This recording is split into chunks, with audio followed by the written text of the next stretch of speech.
if you could have a great product, but the dealer still needs support to run what you're to implement what you're trying to do. They still need that support. And no matter what we do, we try to get away from it. And here's the really hard part, is that the support for the dealer to use it is a very specific kind of support. Somebody who knows something about the car business. It's hard for somebody who doesn't know anybody in the car business to show up at your store and show you how to use it. They're going to have one way of how it was built to use it. They're not going to know how you work and how it folds into that. They're going to know less about to tell you how to, well, let me help you make that better. Welcome to the Old Guys No Shit podcast in Dealercast Studios, where we bring together decades of automotive knowledge all together in one place. Here's your host, Old Guys Who Know Shit. Hey, what's going on, Dealercast Nation? I am Jason Harris. And I'm Rob Mudd. And I'm Larry Bruce. And this is the Old Guys That Know Shit podcast. Closer. We're getting there. Getting there. We're working on our unisons. Yeah. Unisons. I'm making up All the words same time, unison. Yeah, in we're unison. we're getting some strategery on our unisys. Our strategery. And that is, we always like talking strategery, don't we? Yeah, strategery. This What are we is gonna one of talk those about now? podcasts. Today, we are going to talk about the vendor-dealer relationship.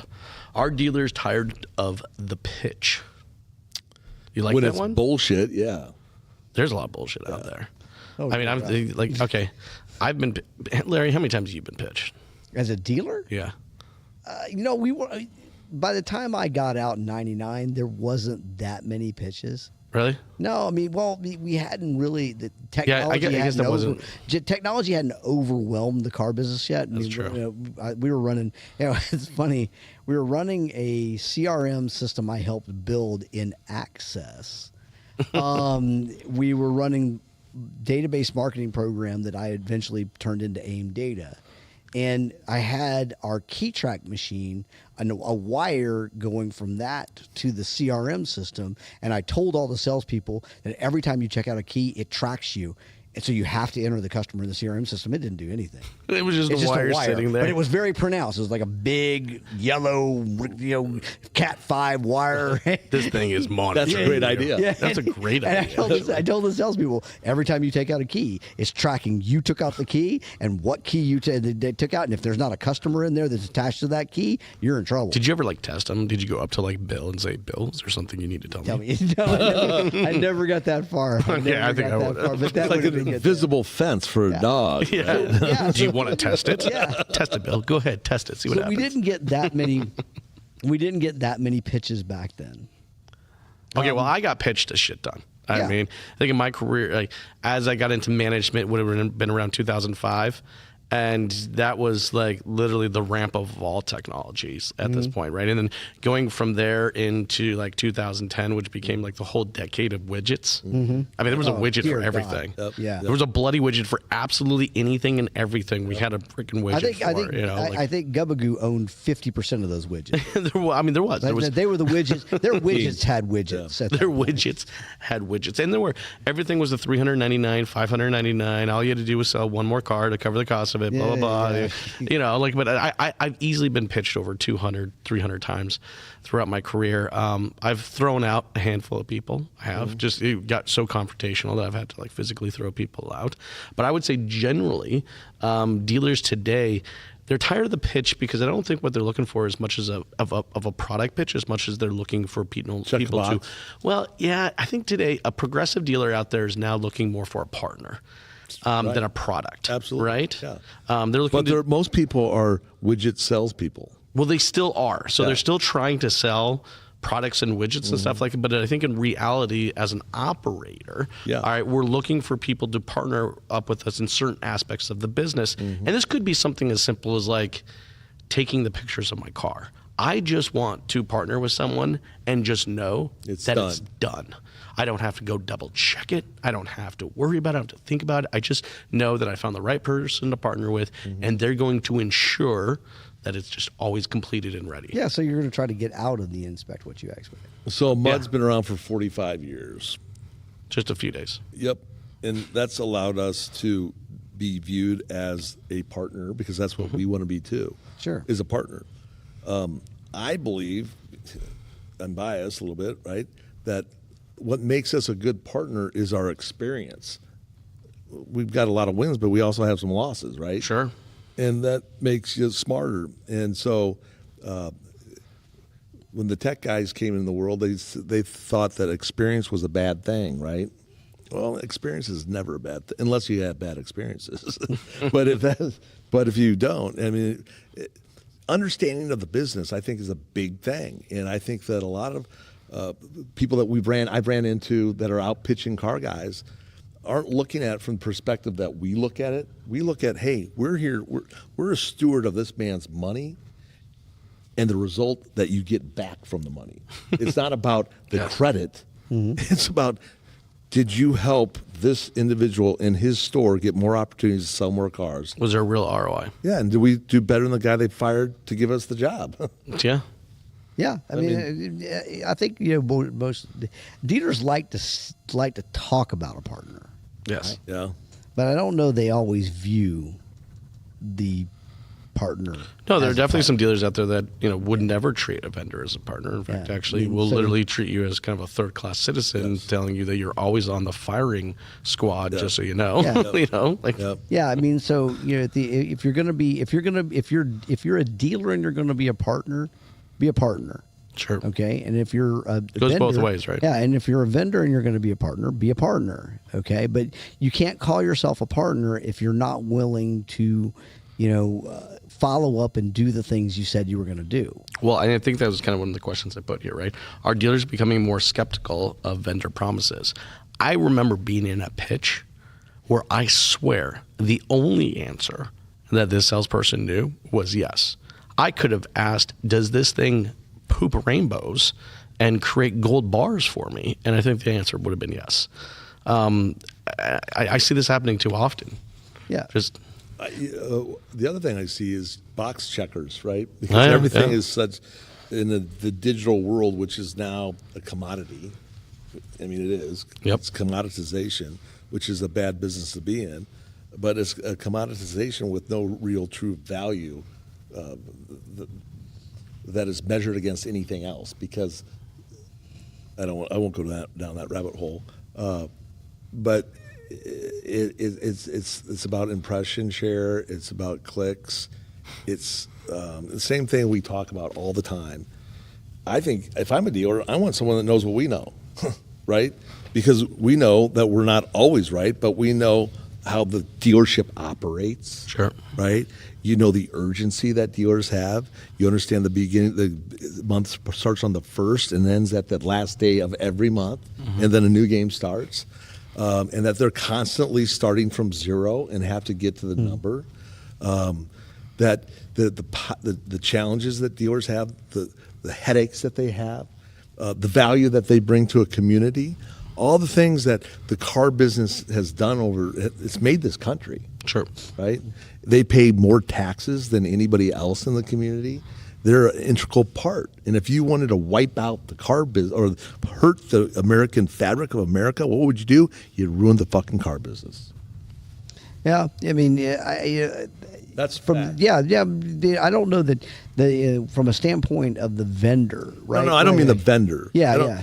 But I would think that if you're a dealer today, we didn't, ironically, most of my experience comes from not the only vendors I dealt with was the newspaper gal, the TV guys, the ad agency, and I had one technology vendor, the CRM guy that I'd helped build, right? There just wasn't this deluge that you have today. Yeah. Of all these guys coming out of the woodwork with every little widget or whatever. And I think the biggest problem that dealers have with all these people, and the biggest problem the vendors have with all these people, is it's hard to find people. They're all the vendors. You've got, I mean, how many? Thousands in the car business now. And so they're all trying to find that small group of people who know the business, right? Yep. To come help. It used to be that in order to get in from the business, from my perspective, the advertising marketing side of it, you had to know a lot of stuff, right? Mm-hmm. Yep. And you just didn't learn it overnight. Mm-hmm. When digital came on the scene, all you needed was one of these. Yeah. That's it. Yeah. The barrier of entry was a computer. Yep. That's it. That's it. And so then you have all these people that want to be in the business that now I have to determine whether they're real or they're just hiding behind the screen, right? Mm-hmm. To me, that's well, that's yeah. I what's mean, made it more and then you created all these widgets that we had to use. Yes. That we had to run. Right. I had to walk behind my salespeople, make sure they entered everything into my CRM. I had to make sure I had to pull my Google Analytics and analyze my Google Analytics. I had to know what all that. What did you analyze when you did that? Yeah, we analyzed the stupid stuff, right? Yeah, what was my bounce rate? And then how many clicks did? No, I mean it's serious. I mean, I got a 5.7% click through rate. Is that what good? What do you think when someone actually I don't know. believes that is an important statistic, and they'll die on a hill on that fight and believe it? So what do you do? Yeah, I mean, well, you can't. There's nothing. Again, you're talking to a guy, and back then they were talking to a whole bunch of people who this is all brand new. Right. Yep. So click through rate, and it sounded good. Click through rate. I mean, the reason why it's called a customer data platform, as opposed to a relational marketing database, as opposed to just a database, as opposed to just a list. A list doesn't sound good. A relational marketing database sounds a little bit better, or a database sounds a little bit better. Relational marketing database, that sounds even better. Customer data platform sounds really good. Data lake. So here's my next question then for you guys. What separates a good vendor versus a bad vendor? Like today, by today's standards, like service. Is Yeah, is that the key now? Service. It's always been the key. Yep. I mean, the product is great. If you could have a great product, but the dealer still needs support to run what you're to implement what you're trying to do. They still need that support, and no matter what we do, we try to get away from it. And here's the really hard part: is that the support for the dealer to use it is a very specific kind of support. Somebody who knows something about the car business. It's hard for somebody who doesn't know anybody in the car business to show up at your store and show you how to use it. They're going to have one way of how it was built to use it. Yep. They're not going to know how you work and how it folds into that. They're going to know less about to tell you how to. Well, let me help you make that better, right? That's always the hard part. Was that with every company that I've built. Just getting the people, having to train my people so that they could help the dealer fold it, not just fold it into what they do, but make what they do better. Sure. Because every guy, all he needed to do was come out with an MVP and get the most viable product into a dealer's hand, and then they'll teach us what to do. Yeah. Yeah, that happened. That happens a lot, and of course the dealer, he's pissed because he's showing that he's building the product for this guy. Yeah, right. And what's the most, when you're building technology, what's the hardest part? To educate the guy building it on your business, so the discovery. They're frustrated. Yeah. Isn't through the roof. Right, and then that's when you hear the term, "Well, I don't want to be the guinea pig." Yeah. Right. Well, what that means is I don't want to build your shit for you. Right. Well, I think you guys are right. I think what makes the difference between a good vendor and a great vendor, it is the fact that they are results driven. Mm-hmm. All right, that it is not some type of fluffy number. That they are actually driving real measurable results, either through phone calls or walk-ins. I skipped internet leads because I don't know how real some of that is anymore. It's just like it's ridiculous how many come in and people, so it's like I think it's just that is what I think people need to be looking for in a good vendor. And to your point, we don't need as many as we do. I got to be honest with you. You can't stop that. I mean, there's no way to stop that, right? I mean, there's the private equity guys have figured out that car people spend a bunch of money on crap.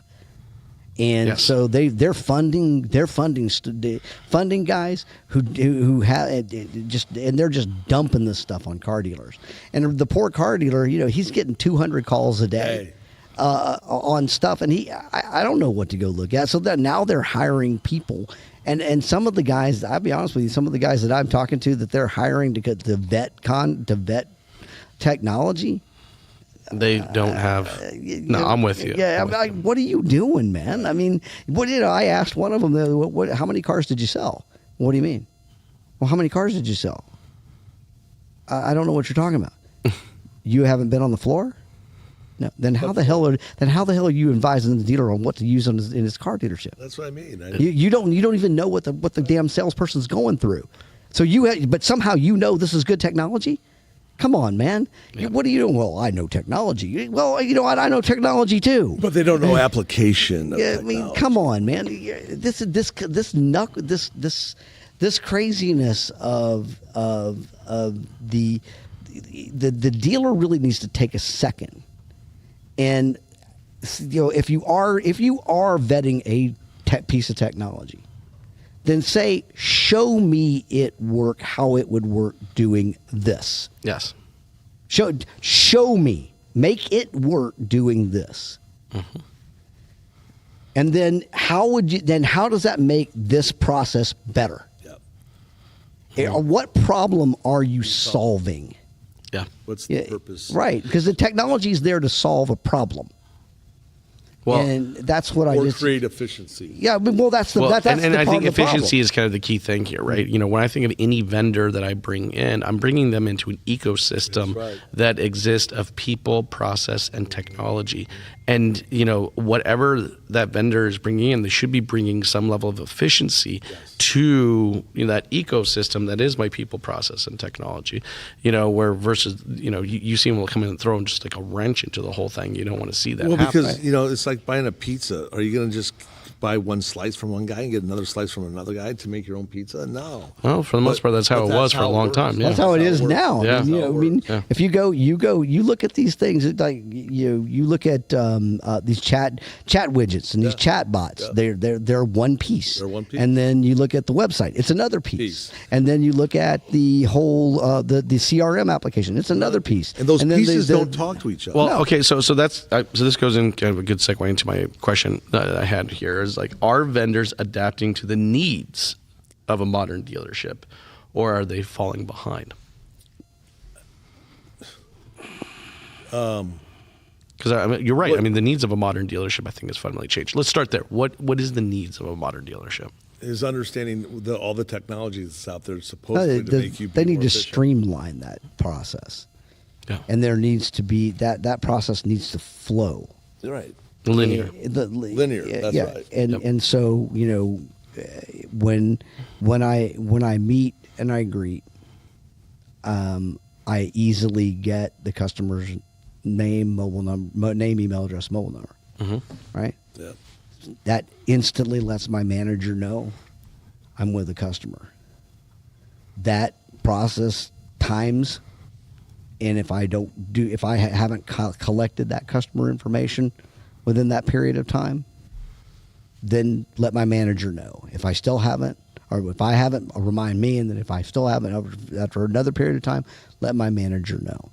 I'm with you. Vendors that provide technology that dictate a process to me without me allowing to dictate the process. To it is falling behind, right? I think we all agree, the industry agrees, is that the days of that 12-point sale is gone, right? Consumers want a buying process, not a sales process. If they want a buying process, if they want to spend 3.5 hours negotiating, we'll let them do it. If they want to be in and out in an hour, we'll let them do it.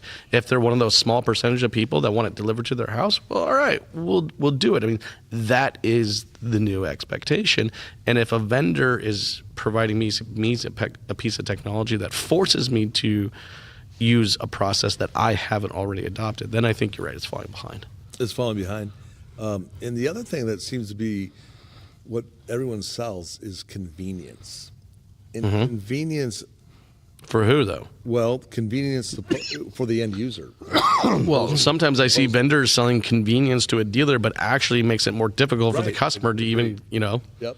And why is that? Because the guy selling it didn't know the whole ecosystem of what he was trying to sell. Well, the guy selling, the guy built it for the manager, didn't build it for the salesperson.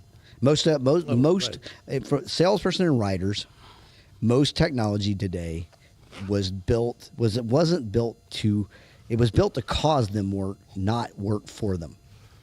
Sure. It creates work for them. That's a CRM at its best right now. That's why all of those CRMs, I think, are not in line with what a modern dealership needs today. Yeah, and so these processes, but I took it in there and I showed the manager, look at what you can know. Ooh. I showed the dealer, look at what you could know, and the dealer bought it. And then he told his salespeople, this is what you're going to go do. And, of course, they don't go do it. They do it half the time. He's getting a bullshit metric. He's mad. You're mad. Nothing's working the way it should be. Everybody's nothing. It's not fulfilling the promise. It didn't solve the problem. It actually made the problem New worse. problems. Made the whole problem worse. And so now I'm mad at technology. Right? And you're probably mad at yourself. Yeah. Well, no, the dealers don't ever get mad at themselves. It's always somebody else's fault. I guarantee that. I mean, but at the end of the day, it's not that it was your fault or the technology's fault. You bought it for a reason that wasn't the right reason. The right reason was to help your salespeople sell more cars. So, getting back to the question, what is a good vendor? A good vendor is a vendor that understands they need to listen to their customer. I agree. Right? And then the good vendor has a good idea of what the problem for that dealer most likely that vendor's going to advise at some level. Because I don't care if you are in California or if you're in Florida or wherever and you're running a Ford store, their problems are pretty much the same. Yep. They all have the same process. You're going to meet, you're going to greet. Right.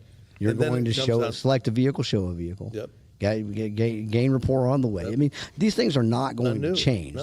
They're not going to. Those steps are not going to change. No. If I think of like certain spaces, niches inside the automotive space, I think there's definitely vendors that are falling behind more than others, right? Like I think we all agree, majority of CRM systems have completely fallen behind between what a modern, dealership needs today. Well, I mean that's a fault of two things, right? First of all, it's the fault that the VIN got bought by Cox. Big companies don't innovate; they buy. They buy. Right. Well, also a little bit of the OEM's problem too. Yeah, yeah. and then of course, Ely got bought by CDK. Yep. Right, and big companies don't innovate; they buy. And then you've got the manufacturers who have these certification programs they won't let anybody into, or they take forever to do. I mean, if you're a startup, man, I can't afford to hang out with you for 8 months while I get your certification. Sorry. Yeah, no, I agree with you. The OEMs, I think, have not allowed vendors to work directly with modern dealers because we were falling behind. I think another important place, and this is right here, Rob, is the market. The traditional marketing agency, I think, is that model is almost completely fallen behind and doesn't support the modern dealership today. Because to your point, you've said it so many times, it focuses on stupid shit. Yep. It's impressions and clicks and, hey, 300,000 people saw your video. But so how many more conversations did I get into? How many more? Anyways, I think there are certain niches, I think. And then to your point, even when they do have something good, the OEMs are holding them back from being able to work with the dealers. What is today the big difference for me in working with franchise stores is how these guys are so bent on being controlled by co-op. Oh my gosh, it's not even that much. The golden handcuffs. It's like $500-600. In some cases, $500-600. It's a matter of your parts sales. It's all kind of locked up in that or wrapped up in that. And I don't even know how that works because what that's got to do with car sales. The co-op play is not really advertising as much as getting back what they think is theirs. Yeah, it was already theirs in the first place. Agreed. But we've given you hoops and and I'm going to jump through every one of those to get that $500 just to get that money, right? Yeah. In fact, actually, I mean, what did somebody tell me? It's it's tripping over dollars to pick up nickels. Yes. Is that the right thing to say? Yeah. Stepping over dollars. Stepping over dollars to pick up okay. pennies. Stepping over dollars to pick up pennies, because that's really what we're talking about here. We're so fixated that it's not a part of this, supposed program, which is ridiculous, because everybody knows those programs. They're kicking back to the OEM to be a part of it. You're not even getting the full benefit of it in the first place. It's about the brand of the OEM. So you're Is just it? That's if it's a website. That is the excuse they've used for it. Yes. Who the dealers, the OEMs. The OEMs. The OEMs want to own it, right? I mean, it behooves them to everywhere market you go into. You open a Chevy deal on the web, and they all look alike. Yep. Right. Then it's not about the dealer; it's about the OEM. Yes. And so I think there's been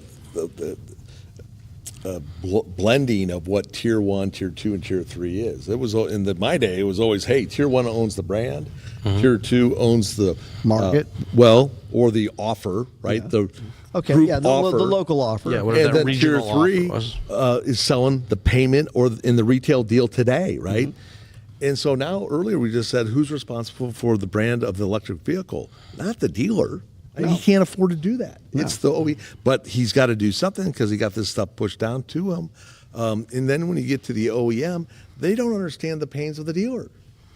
No. They never have. No, that's always been the wholesale retail and what relationship. I don't get then is why they are so hooked on the co-op.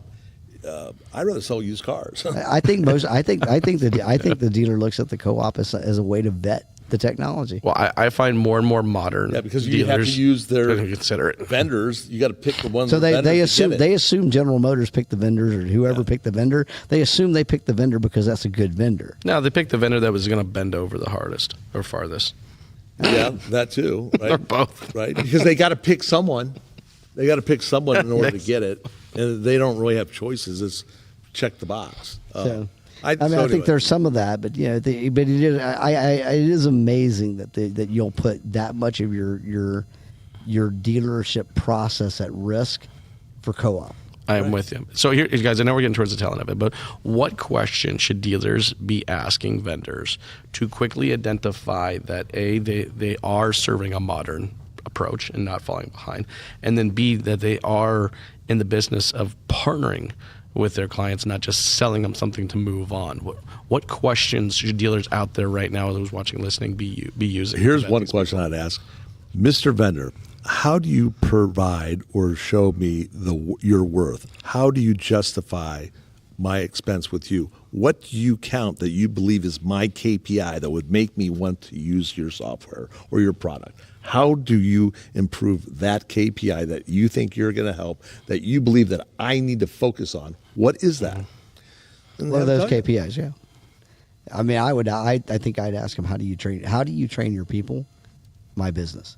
And that's if they don't know your KPI, they don't know your business. Well, yeah, True. I mean, but I mean, yeah. if I had service people, I mean, when we had service people, we always made them work in the store for 2 weeks, at least 2 weeks, right, in a dealership. They had to go work there so that they can know enough of the business to be able to provide understand value. the challenges that a salesperson runs through, the challenges of a service writer, the challenges of a parts counter person. Those frontline people that you're trying to support, because that's who you're trying to support. The other thing that you've got to be very careful of today is the guys that are opportunists and know that the dealership needs help in many different areas, right? I think of these sales trainers that come in, and what the hell's the training and the hype to the training, right? The hype isn't sustainable. It's not. No. It's not sustainable. It's like a sugar high. Yeah. That's not what you need as a dealer. That's not the kind of vendor, the partner you want. That's a quick fix. It's a quick fix. And knee-jerk reactions live in the car space every day, which they suck, right? Because you can't predict a knee-jerk, and the knee-jerk isn't what you want to have. So what you do want to plan is the antithesis of the knee-jerk, right? Yes. And that takes time, but then it also takes understanding of why you need to do this for you, Mr. Dealer. Why do you... If I were to walk in a car deal right now and do a pitch to a dealer, I'd ask them certain things. I'd ask them, first of all, how many cars do you sell a month? It's amazing how many people just don't even ask. Because and now I understand we've talked a little bit on the podcast so far about being at this vendor partnership, right? That goes both ways. So, one of the things I was doing in my dealership is I actually brought all my vendors together on the same call. And this was my website guy, my CRM guy, my marketing agency. All right, any trainer or coach that I had at the time, I brought them all on that call. 2 weeks prior to the next month. And all right, hey guys, here's my objectives. All right, I want you guys to take this back. I'm going to take this back. All right, and this time next week we're going to come together, and based on what you're responsible for, I need to know how you're going to help participate in getting to that. So that was a real partnership because they knew clearly what my objectives were. All right. And we worked together to strategize. All right. This is what the website guy was going to do. This is what the marketing guy was going to do. This is what the trainer or the coach guy was going to work on that month with the team. This is what, whatever other little widget or marketing company I was working with was going to, that collectiveness. All right. That was key, I think, for me for creating better partners. The marketing wheel is what's the saying? Watch this merry-go-round go round and round. Yeah. I mean, if you're not talking to all the pieces, you're not going to have the merry-go-round go around. So I mean, doesn't everybody do that? Oh, you would think so, but you're surprised. They probably still do it the way I used to do it, which drove me nuts. I had individual meetings with every single one of them, and never any one of these guys ever met or communicated with each other. See, when I was an AE working in the biz and running a team, we did everything. It wasn't a question of, hey, you can do that. I'm not going to get piecemealed here. If you want what we do, we need to do it all. Mm-hmm. Because I want to live and die on what our sword, not somebody else, because there's a lot of moving parts here, Mr. Dealer, sir. And you don't want someone that can blame somebody else, and then you're in the credit business. You're not in the credit business. You're in the determining result business. Yes. We're in the business not to get credit. We're in the business to help you hopefully sell more, have more opportunities to sell cars and make more money. That's it. And the credit thing is crazy. Attribution for credit is nuts. But they have to do it because no one does everything for them anymore. It's true. Yeah, well, but if you're going to have that meeting, then it can't be about results. It's got to be about, this is what I want to get done. Right. Yeah, objectives. Right? Then too many dealers will have that meeting and say, okay, let's talk about the results you got. Well, that means XYZ, and then XYZ will blame it on 1, 2, 3, and then 1, 2, 3 will blame it on this guy. They're all pointing fingers at one another. Yep. And I'm trying to get this done, and you didn't answer my call last week. Well, the dealers they've done that to themselves too. Yeah, they've done. That's what I'm they saying. want to pit everybody against each other. Exactly. Right? Don't do that. You can't do that. That meeting can't be about that. No. If you do, they'll stop wanting to have the meeting. Yes. You'll get nothing out of any of the meetings. Right. Everybody will be trying to blame the other guy. Well, then at that point, what they're doing is providing the most minimal amount of service and solution for you to continue to do business with them. They're not going to go above and beyond. Yeah. Here's another thing. I've never had that goofy meeting with an owner, but I have with GMs. Yeah. It's true. Different mindset, right? Exactly. We were talking about that earlier. 100%. Well, look, guys, I know we're towards the tail end of our time, and that might actually be another good podcast topic. I want to make a note of that. But, hey, thank you so much, guys. It's been a lot of fun. I always have a blast, even if it is during a blizzard. I can hear that wind, man. It's just banging the side of this building. Yeah, it ain't stopped. It really, no more. It really is. For everybody out there watching and listening right now, we thank you. One of the biggest compliments you can give us as content creators is to share the show. It means so much to us to share the show and comment. We'd love to hear from you guys. We'd like to know other topics or other things you would love for us to continue to discuss. That'd be absolutely amazing. Guys, thank you. And for everybody out there watching and listening, you have yourselves an amazing day. Thank you. Bye now. Thanks for tuning in to the Old Guys Know Shit podcast with your host, Old Guys Who Know Shit. Remember to like, comment, and subscribe. Happy podcasting.